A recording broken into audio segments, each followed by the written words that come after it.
Salve, salve nação rubro-negra! Está começando mais um programa do Mister Mengão, o seu telejornal de notícias do Flamengo. Galvão Bueno detona a atitude de Marcos Braz em relação à demissão de Dorival Júnior. Buchicho vaza nos bastidores do Al-Nassr e problema do goleiro Rossi choca o Flamengo. Landim não perde tempo e choca a nação ao definir situação de Vitor Pereira no Flamengo. Vitor Pereira enlouquece no Mengão e faz teste inesperado para substituir Gerson no Mundial. Essas e outras você confere agora. Fica comigo até o final, porque aqui tem muito mais Flamengo para você.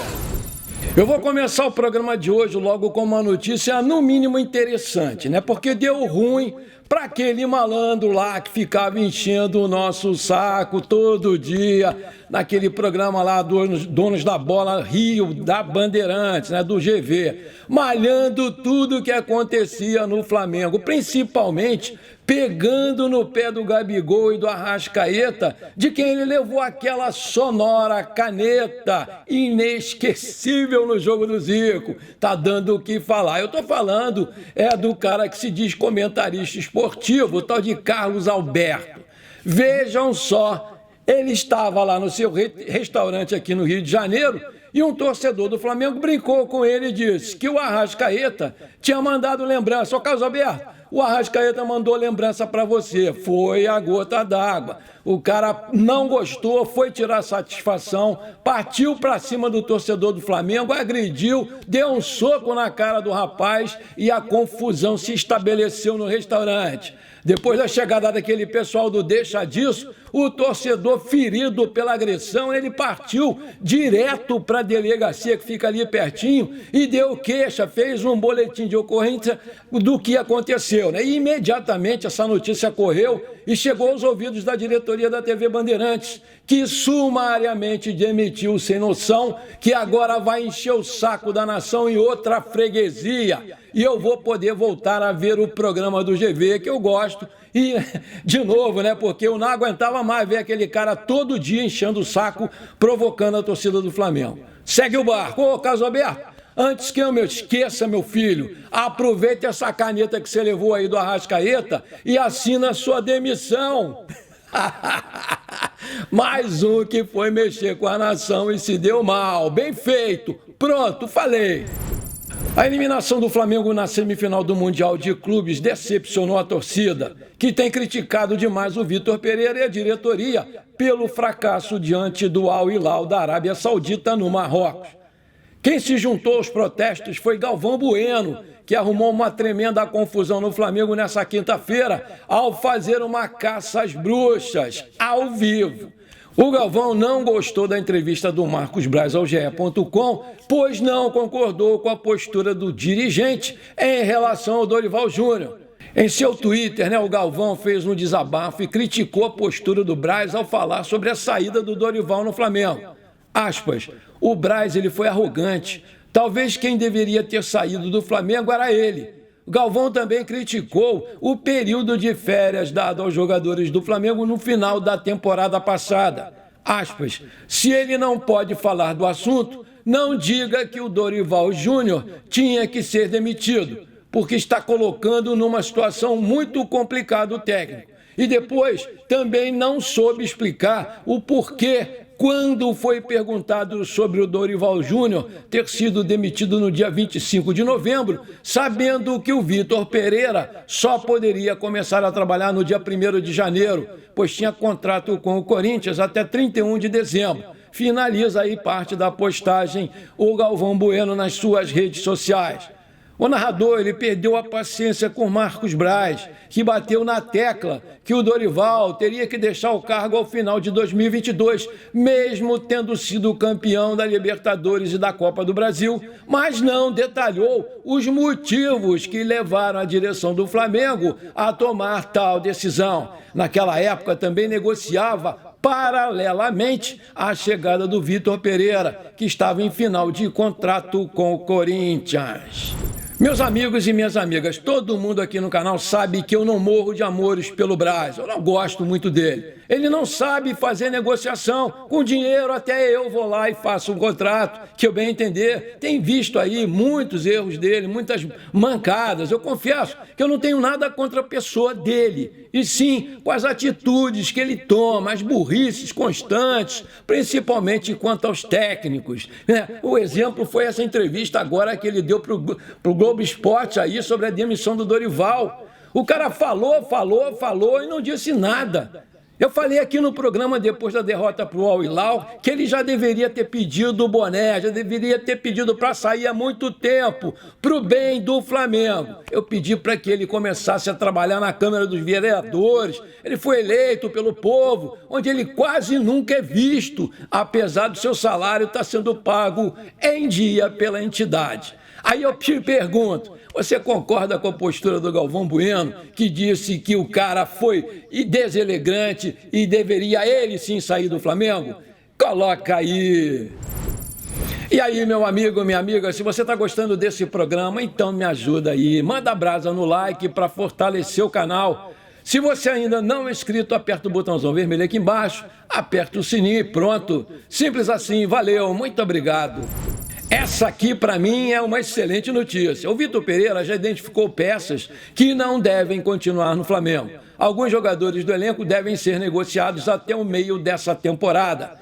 Nomes como Marinho, Hugo Souza e Vidal aparecem nessa lista. E mais um jogador deve entrar nesse negócio aí. De acordo com o portal UOL, o Eric Pulgar deve ser mais um jogador que pode deixar o Flamengo na próxima temporada. O chileno teve poucas oportunidades desde que chegou ao Flamengo e na partida contra o Al Hilal foi muito mal. Participou diretamente, inclusive, do terceiro gol. Errou ali um passe bobo. Ótima notícia a saída desse Pulgar. Não joga nada. Essa aqui preocupa. O Flamengo usou suas redes sociais para divulgar a lesão do Léo Pereira, que teve uma lesão muscular na coxa direita e vem preocupando a comissão técnica. De acordo com o jornal O Dia, a situação do Léo é grave e ele preocupa para a disputa, inclusive, da Recopa Sul-Americana. Para esse jogo de ida aí no Equador, contra o Independente Del Valle, vai ser muito difícil que ele esteja à disposição do Vitor Pereira. Para o seu lugar, o Vitor deve colocar Fabrício Bruno, que vai formar a dupla aí ao lado do Davi Luiz. A boa situação do Brasil, né, em comparação aos países da América do Sul, acaba colocando o nosso país em um patamar superior e, por isso, muitos jogadores acabam atraídos com a possibilidade de jogar aqui no Brasil. Para não desnivelar a competição, a CBF decidiu há alguns anos colocar um limite de estrangeiros nas suas competições, para que os clubes possam relacionar apenas 5. Mas uma nova proposta está sendo feita. Os clubes brasileiros, encabeçados pelo Flamengo, Atlético Paranaense, Corinthians, Grêmio, Santos e São Paulo, formalizaram um pedido à CBF para que esse número aí fosse aumentado para 7 estrangeiros. Com isso, uma nova reunião deve acontecer na próxima semana entre a CBF e os clubes interessados para que esse limite realmente passe para 7 jogadores estrangeiros.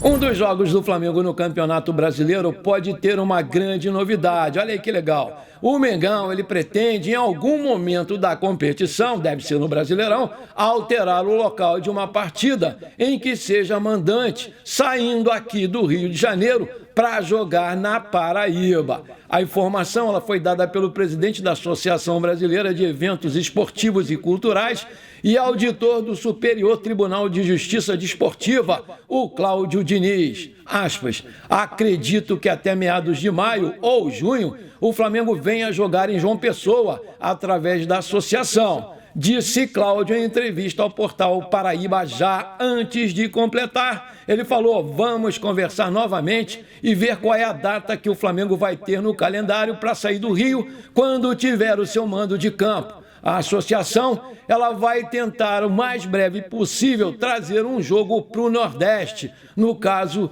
do Campeonato Brasileiro. Finalizou lá o nosso querido Cláudio. Landim não perde tempo e choca a nação ao definir a situação do Vitor Pereira no Flamengo. A preocupação do momento do Flamengo não é só a chegada de reforços, mas sim o futuro, do treinador Vitor Pereira. Depois que o português chegou ao Rio de Janeiro para ocupar aí a vaga do Dorival Júnior, naquela polêmica toda, que havia inclusive acabado de ser campeão da Libertadores e da Copa do Brasil, o desempenho do time inexplicavelmente caiu, gerando grandes polêmicas. As derrotas para o Palmeiras e o Al Hilal, sofrendo 7 gols, ligaram o sinal de alerta, fazendo com que aí os torcedores, inclusive, passassem a pedir a saída do Portuga do comando do Flamengo. Mais uma informação vinda diretamente dos bastidores foi trazida pelo jornal O Globo, especificando exatamente qual vai ser a medida tomada em relação ao técnico. Aspas, o Flamengo não questiona as ideias do Vitor Pereira, apenas preocupa-se sobre como ele vai lidar com os jogadores para extrair o melhor deles. O Vitor Pereira ele vai ficar em observação para evoluir sem causar desconforto. Portanto, o Landim ele deve manter o Vitor Pereira no cargo, por enquanto, e por uma explicação simples. Ele acredita, sim, que o treinador português não teve tempo suficiente ainda para implementar o seu modo de jogo, seu estilo, para provar o alinhamento com as estratégias do Vitor Pereira. Os dirigentes já haviam se reunido com o profissional para entender as maiores necessidades técnicas da equipe e, com isso, trazer mais peças para o Vitor Pereira. O treinador já expressou desde a sua chegada aqui no Rio de Janeiro que o meio de campo e a lateral direita são as maiores urgências do Flamengo. Justamente quem a gente vendeu, o João Gomes, e liberamos lá o Rodinei. Coisas do Flamengo. Vitor Pereira enlouquece no Flamengo e faz teste inesperado para substituir Gerson no Mundial. O Flamengo volta a campo no próximo sábado, às 12h30, horário de Brasília, para disputar o 3º lugar do Mundial de Clubes da FIFA, contra o bom time do Al Ahly do Egito. O Léo Pereira com dores musculares, o Felipe Luiz com problemas na sola do pé direito e o Gerson, que foi expulso, são os desfalques já confirmados para esse jogo. Com a ausência aí do Coringa, o Vitor Pereira está quebrando a cabeça para substituí-lo e pode surpreender a todos com uma alternativa que está testando lá no Marrocos. Além de querer implementar o seu modelo de jogo no 4-3-3, podendo inclusive sacar do time o Arrascaeta e o Everton Ribeiro, o Vitor Pereira está fazendo testes inesperados para a vaga do Gerson. O Eric Pulgar e o Arthur Vidal são os que mais estão sendo acionados, mas até os 2 jogadores de frente também foram chamados. Ele vem testando alguns jogadores. Pulgar e Vidal foram os mais testados no time até agora, mas o treinador chegou a colocar o Matheus França e até o Cebolinha na vaga do Gerson. Já vi esse filme aí. Vale lembrar, pessoal, que ainda nesse mês o Mengão tem pela frente a Recopa Sul-Americana contra o campeão da Sula, o Independente Del Valle do Equador. Esses 2 jogos estão previstos para acontecerem nos dias 21 e 28 de fevereiro, com o segundo jogo, inclusive, sendo disputado aqui no Maracanã. Portanto, pessoal, é fundamental que o Flamengo vença, ou até mesmo empate, no Equador, para decidir a Recopa aqui no Maracanã. Apagar um pouco essa imagem horrorosa que ficou aí na perda desses 2 títulos que a gente disputou. Essa aqui é para a gente fechar. Manchete: Buchicho vaza nos bastidores do Al Nassr e problema do goleiro Rossi choca o Flamengo. Depois de uma negociação com muitas incertezas, o Flamengo fechou um pré-contrato com o goleiro Agustín Rossi, ex-Boca Júnior, e deve se apresentar aqui na Gávea em julho. Mas antes de desembarcar no Galeão e vestir definitivamente o manto sagrado, o Rossi se transferiu por empréstimo para o Al Nassr da Arábia Saudita, time do Cristiano Ronaldo, em uma negociação capitaneada pelo Boca. Mas as notícias que chegam do mundo árabe referente ao goleiro não são muito boas, são preocupantes. Ele teve um começo ruim na equipe saudita e, de acordo com a informação passada por um treinador de goleiros que trabalha no país, o Agustín Rossi, ele se apresentou acima do peso, gordinho, e acabou indo para a reserva do Al Nassr. Até o momento, 2 apresentações bastaram para que o goleiro perdesse o seu prestígio, já que chegou com a missão de assumir a camisa 1 do clube global. Agustín vai ter que cuidar de uma parte importante da carreira para se manter 100% e o sonho de defender o manto sagrado vivo, na mente. Vale lembrar que o acordo com o Flamengo prevê assinatura até 2027 e, recentemente, o Marcos Braz declarou a sua opinião sobre a transferência do Rossi para o Al-Nassr. De maneira nenhuma eu fiquei irritado com o Boca. Eu não posso ficar chateado com o Boca Júnior. Quem tem que ficar chateado com a gente são eles, que perderam o jogador para o Flamengo. Aliás, eles não estão chateados, eles estão putos com o Flamengo. A gente apenas usou o regulamento, o que a FIFA determina em relação aos pré-contratos. Eu acho que o empréstimo foi bom para o jogador, foi bom para o Boca Júnior e bom para o Flamengo. É melhor ele estar jogando lá e em atividade do que estar encostado no Boca Júnior em uma possível represália. Cravou lá o nosso querido Marcos Braz. Bom, por enquanto foi isso. Espero que você tenha gostado do nosso programa de hoje. Não esqueça de deixar aquele like maneiro, de comentar e de compartilhar com seus amigos e parentes flamenguistas, porque isso vai ajudar demais o nosso crescimento no YouTube. Um forte abraço para você que ficou comigo até aqui. Muito obrigado e até a próxima!